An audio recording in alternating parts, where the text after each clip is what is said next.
വിജയിക്കും 100%. അൻവറിന്റെ സ്കോപ്പോ? അൻവർ വലിയ തോറ്റ് തുന്നപ്പാടി പോകത്തില്ല, വെറുതെ നിൽക്കുകയാണ് അത്. LDF BJP തമ്മിലുള്ള ഒരു അലയൻസ് ഉണ്ടാകാനുള്ള ഒരു NDAയുടെ പ്രകാശ് ബാബു ആർക്കാണ് സാധ്യത? ജനങ്ങൾക്കുള്ള ഉപകാരങ്ങൾ വരേണ്ടത്, അല്ലാണ്ട് ഇതിപ്പോൾ ബീച്ച് വികസിപ്പിക്കുക, പിന്നെ ഒരു മാറ്റം ആവശ്യമുണ്ട് എന്നുള്ള എല്ലാവർക്കും ആവശ്യമുണ്ടല്ലോ. ഭരണവിരുദ്ധം പ്രശ്നമുണ്ട്. പുള്ളിക്കാരൻ്റെ സ്വീകാര്യ ജനങ്ങളോടുള്ള പെരുമാറ്റവും കൈ കഴുകാൻ കുടിക്കാൻ ഇതിനൊന്നുമില്ല. ആകെ ഒരു പൈപ്പാള് കഴിഞ്ഞ 5 വർഷം മുന്നേ നല്ല ഭരണകർത്താക്കൾ ഭരിച്ചു കഴിഞ്ഞാൽ ജനങ്ങൾ അതിലേക്ക് ചായും. റിയാസ് ജയിച്ചാലും വേണ്ടില്ല, അൻവർ ജയിച്ചാലും BJP ഒരു മാറ്റം വന്നോ? ഇവിടെ മാറണം.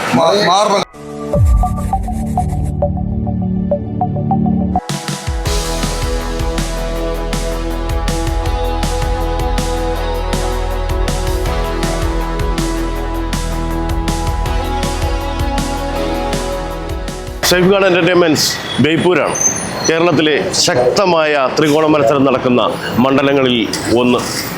LDFന് വേണ്ടി റിയാസും UDFന് വേണ്ടി അൻവറും NDAയ്ക്ക് വേണ്ടി KP പ്രകാശ് ബാബുവും മത്സരിക്കുന്ന ഈ മണ്ഡലത്തിലെ പൾസാണ് നമ്മൾ പരിശോധിക്കുന്നത്. നോക്കാം. ഇലക്ഷൻ വരെയല്ലേ, എന്തൊക്കെയാണ് അഭിപ്രായം? നല്ല ഇപ്പം കഴിഞ്ഞ ഭരണമൊക്കെ നല്ല ഭരണേനി ഇവര് നല്ല ഭരണം കാഴ്ച വെക്കണം, ജനങ്ങൾക്ക് ഉപകരിക്കുന്ന കാര്യങ്ങളൊക്കെ ചെയ്യണം. റിയാസിന്റെ നല്ല അഭിപ്രായം, ഇവിടെ അധികം കാരണം പ്രോത്സാഹനം കണ്ടമാനാണ്. സാഹചര്യം എന്ന് വെച്ചാൽ പിന്നെ ഭരണ വിരുദ്ധ വികാരമുണ്ട്, ശക്തമാണ്. എന്നാലും ഈ പ്രാവശ്യത്തെ ഒരു രാഷ്ട്രീയ സാഹചര്യം വെച്ച് നോക്കിയാൽ 3 മുന്നണികൾക്കും തമ്മിൽ വളരെ UDFനെ വിട്ട് മാറ്റി നിർത്തിയാൽ LDF BJP തമ്മിലുള്ള ഒരു അലയൻസ് ഉണ്ടാകാനുള്ള ഒരു ചാൻസ് കാണുന്നുണ്ട്. രഹസ്യധാരണ കാണുന്നു. റിയാസ് വൻപൂരിയുടെ ജയിക്കൂടെ? ഓക്കെ. ഇപ്പൊ നിലവിലെ MLA ആണ്. എങ്ങനെയാണ് ഇവിടുത്തെ മന്ത്രിയാണ് ഇവിടുത്തെ. ഇനിയും അങ്ങനെ തന്നെ വളർത്തിക്കും അല്ലേ? മണ്ഡലത്തിൽ ഗുണകരമായ യാതൊരു പ്രശ്നമല്ല. ഇവിടെ അത്രമാത്രം വികസനങ്ങൾ കൊണ്ടുവന്നു. കേരളത്തിലെമ്പാടും എമ്പാടും വികസനങ്ങളുണ്ട് അല്ലേ? അവിടെ ഇത്തവണയും വിജയിക്കും 100%. അൻവറിന്റെ സ്കോപ്പോ? അൻവർ വലിയ തോറ്റ് തുന്നപ്പാടി പോകത്തില്ല, വെറുതെ നിൽക്കുകയാണ് അത്. അങ്ങനെയാണ്. ഒരു വൈദ്യുതിയില്ല, അവരെ കൊണ്ടില്ല. ഒരുപാട് പാലങ്ങൾ പെയ്തടിച്ചു, ലയിച്ചിട്ട് അലങ്കാരാക്കി. അല്ലാതെ അതുകൊണ്ട് സാധാരണ ജനങ്ങളെ നേരിട്ട് സ്വാധീനിക്കുന്നൊന്നും ഉണ്ടായില്ല. ഇപ്പോൾ നല്ല ഒരു കോളേജുകളില്ല. ഇപ്പോൾ ആകെ തുടങ്ങിയത് ഇപ്പോൾ എന്താണ് ഓവർബ്രിഡ്ജിന് പണി ഇപ്പോൾ തുടങ്ങി, സ്റ്റാർട്ടാക്കി. അപ്പോൾ കഴിയാനായി. അപ്പോൾ ആകെ വെള്ളം മെച്ചതാണ്. ഒരുപാട് ചീഫ് മിനിസ്റ്റർ, ചീഫ് വിപ്പായി, വ്യവസായ മന്ത്രിയായി. ഒരുപാട് കാലം ഇവിടുന്ന് എപ്പോഴും വെച്ച് വന്നിട്ടായിട്ടില്ല. അൻവർ വന്നാൽ മാറ്റം വിചാരിക്കുന്നു. മാറ്റം ഉണ്ടാവും വിചാരിക്കുന്നു. ബേപ്പൂർ മണ്ഡലത്തിൽ ഇപ്പോൾ നിലവിൽ റിയാസിനാണ് ഒരു മുന്നേറ്റം കാണുന്നത്. റിയാസ് എങ്ങനെ ഉണ്ടായിരുന്നു കഴിഞ്ഞ 5 വർഷം ഇവിടുത്തെ ഓരോ ആളുകൾക്ക് അറിയാവുന്നതാണ്. കാരണം ഇവിടുത്തെ റോഡുകൾ, പാലങ്ങൾ ഉൾപ്പെടുന്ന നല്ല വികസനം കൊണ്ടുവന്നിട്ടുണ്ട്. കേരളത്തിലെമ്പാടും അത് വികസനമുണ്ട്. കേരളത്തിൽ റിയാസ് മൊത്തത്തിൽ വികസനം നടത്തിയെന്നാണ് മന്ത്രിസഭയിൽ നമുക്ക് മനസ്സിലാവുന്നത്. അത് റിയാസാണ് ഏറ്റവും കൂടുതൽ വികസനം കൊണ്ടുവന്നതെന്നുള്ളതാണ് നമുക്ക് തോന്നുന്നത്. കാരണം PWD അദ്ദേഹത്തിൻ്റെ ഒപ്പാണല്ലോ. അത് തന്നെ. അതുകൊണ്ട് പിന്നെ ഇവിടെ ബേപ്പൂര് സുനിശ്ചയം റിയാസ് ചെയ്യും. 3ാം പിണറായി സർക്കാർ വരും എന്ന് സാധ്യത ഉണ്ട്. എങ്ങനെയുണ്ട്? ഇലക്ഷൻ അല്ലേ, എന്തൊക്കെ? ഇലക്ഷനെ പറ്റി ഇപ്പോൾ ഇവിടെ കേരളത്തിനൊരു പുരോഗമനം കാര്യങ്ങളൊന്നും ഇല്ലല്ലോ ഇപ്പോൾ. ഇല്ല. അപ്പോൾ നല്ല ഏതെങ്കിലും പാർട്ടി വന്നിട്ട് കാണിച്ചാൽ നമുക്ക് കുഴപ്പമൊന്നുമില്ല. കേരളം പുരോഗമിക്കണമെങ്കിൽ ആര് വരണം? ഇപ്പം എന്ന് പറഞ്ഞിട്ടാണെങ്കിൽ ഇപ്പം ഇടതും വലുതും വെച്ചേക്കില്ല. അതെ. ഒരു പുതിയ പാർട്ടി വരട്ടെ. NDA വരട്ടെ എങ്ങനെയാണോ? NDA വരട്ടെ എന്നാണോ? NDA ഓർക്കൊരു ഇത് കൊടുക്കാലോ. എല്ലാം ജനങ്ങളില്ലേ? അതിന് എല്ലാവരും രാഷ്ട്രീയ പാർട്ടി എല്ലാവരും ജനങ്ങളല്ലേ, അവർക്കൊരു അവസരം കൊടുക്കാം. ആര് വരാനാണ് സാധ്യത? ഇവിടെ എന്തായാലും റിയാസിനെ ജയിക്കും. കാരണം എന്തുകൊണ്ടാണ്? ഇവിടെ അതിനകത്തോളം മാത്രമേ മാറ്റങ്ങൾ ഉണ്ടാക്കിയിട്ടുണ്ട്, വികസന പ്രവർത്തനങ്ങൾ നടത്തിയിട്ടുണ്ട് അല്ലേ? അൻവറിന്റെ വരവ് അത് ഒരു തരത്തിലും സ്വാധീനിക്കില്ല, അതുണ്ടാകാൻ സാധ്യത കുറവാണ്. ഇപ്പോൾ മാറ്റം എന്ന് പറഞ്ഞാൽ അൻവർ ജയിക്കുന്നുള്ളതാണ് പ്രതീക്ഷ. ഉണ്ട്. ഇപ്പോഴത്തെ കണ്ടീഷൻ അങ്ങനെയാണ്. പിന്നെ ഒരു മാറ്റം ആവശ്യമുണ്ട് എന്നുള്ള ജനങ്ങൾക്ക് ആവശ്യമുണ്ടല്ലോ.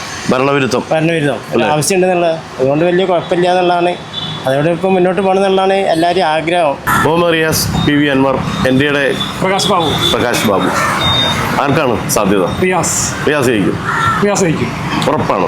എന്തുകൊണ്ടാണ്? കാരണം അൻവർ ഇവിടെ അല്ല. പിന്നെ അൻവർ ആദ്യമായിട്ടാണ് അവൻ്റെ നാട്ടിൽ നിന്ന് മാറി മത്സരിക്കുന്നത്. പിന്നെ റിയാസിന് 25,000 വോട്ടിൽ കൂടുതൽ ഇവിടെ ഉണ്ട്. ഉറപ്പാണ്. ഇന്ത്യയിൽ കഴിഞ്ഞ പ്രാവശ്യം ഉണ്ടായിരുന്നു.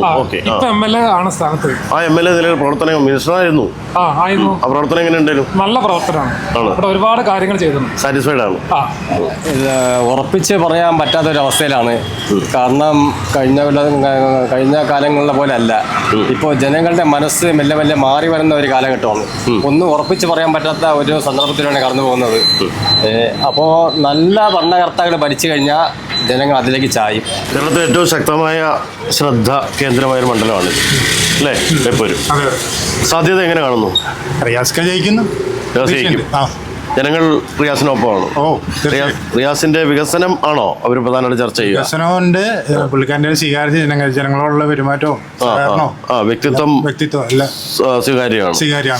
അൻവർ ഇമ്പാക്ട് അൻവർക്കതിൻ്റെ കാര്യം പറഞ്ഞാല് പോരാ. പുള്ളിക്കാരൻ വേറെ ഒരു മണ്ഡലത്തിൽ ഇങ്ങോട്ട് വന്നതല്ലേ. അതെ, അതുകൊണ്ട് ജനങ്ങൾക്ക് എത്രയൊരു താല്പര്യം ഉണ്ടെന്ന് തോന്നുന്നു.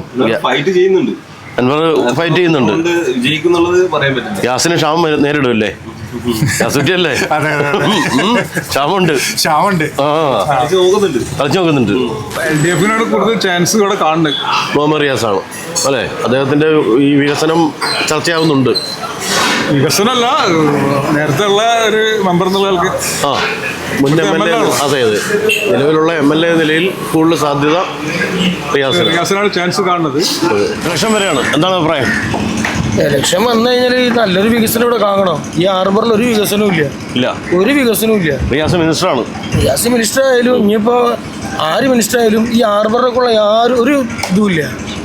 ഇവിടെ ഒരു ബാത്റൂം ഇല്ല, ഒരു കുടിക്കാൻ ഒരു വെള്ളത്തിൻ്റെ സൗകര്യം ഇല്ല, ഒന്നും ഇവിടെ ഇല്ല. ബേപ്പൂർ കേരളത്തിലെ ഏറ്റവും പ്രധാനപ്പെട്ട തുറമുഖങ്ങളിലൊന്നാണ്. തുറമുഖം വികസിപ്പിക്കാന്ന് പറഞ്ഞു കഴിഞ്ഞാൽ ഇപ്പോൾ തുറമുഖം ജനങ്ങൾക്ക് എന്താ ഉപകാരമുണ്ട്? ഒരു ഉപകാരവും ഇല്ല. ജനങ്ങൾക്കുള്ള ഉപകാരങ്ങൾ വരേണ്ടത്. അല്ലാണ്ട് ഇതിപ്പോൾ ബീച്ച് വികസിപ്പിക്കുക, ഇതൊന്നും വികസിപ്പിച്ചിട്ട് കാര്യമില്ല. ജനങ്ങളെ ഇടയിൽ ഇറങ്ങിയിട്ട് ജനങ്ങളെ പ്രശ്നങ്ങൾ അറിയണം. അടിസ്ഥാനപരമായി ജനങ്ങളുടെ ഉന്നമനം നടക്കുന്നില്ല. അതാണ് ജനങ്ങളെ പ്രശ്നങ്ങൾ എന്താണെന്നുള്ളത് ജനങ്ങളോട് ചോദിച്ചറിയണം. അതാണ് മന്ത്രിമാർ ചെയ്യേണ്ടത്.